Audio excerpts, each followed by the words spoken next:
Hey Sunrise, it's Andrew here with your small group questions for this week as we dive into Ruth chapter 2.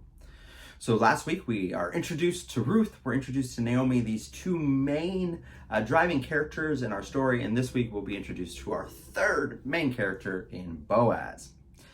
So when you read this story, what are some of the new themes that begin to be developed here in chapter 2? What are some things that the book of Ruth begins to tell us in this chapter, especially in relation to the characters? So what do we learn about Naomi in this text? Looking at the whole of the chapter from beginning to end, what do we learn about Naomi? What do we learn about her heart in this text? And after Naomi, we look at Ruth. Again, one of the key central figures in this text, one who actually speaks the least, interesting side note. But what do we learn about her in this text? Some things that we already saw in chapter 1, but further fleshed out in chapter 2. Some things explicitly stated about her.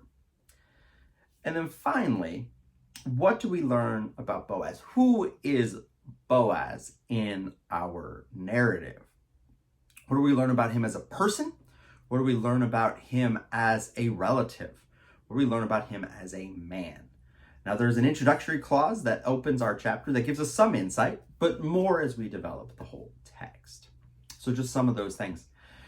And then in that, from developing those three characters and seeing who they are and their lives, what do we learn about God and his faithfulness in this text? How do we see God at work?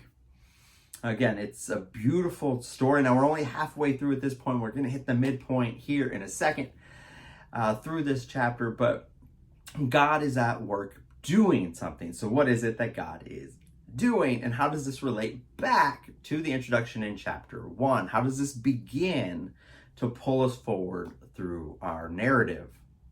So some very overarching themes. There's also some of these things that how does this apply to us? How do we see and interact with God based on the things that we see in this text?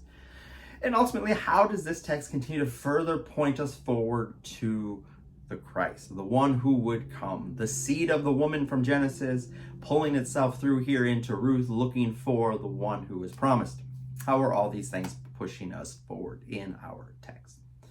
Hope you'll spend some time in Ruth 2.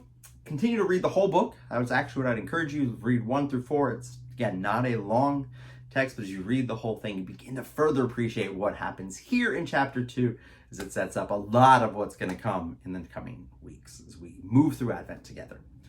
Hope that you will be encouraged by the truth of God's word. Hope to see you guys on Sunday, and then, of course, in our small groups as we come to even the end of some of our small group time in the coming weeks as we look forward to Advent and Christmas together. Can't wait to worship with you guys on Sunday.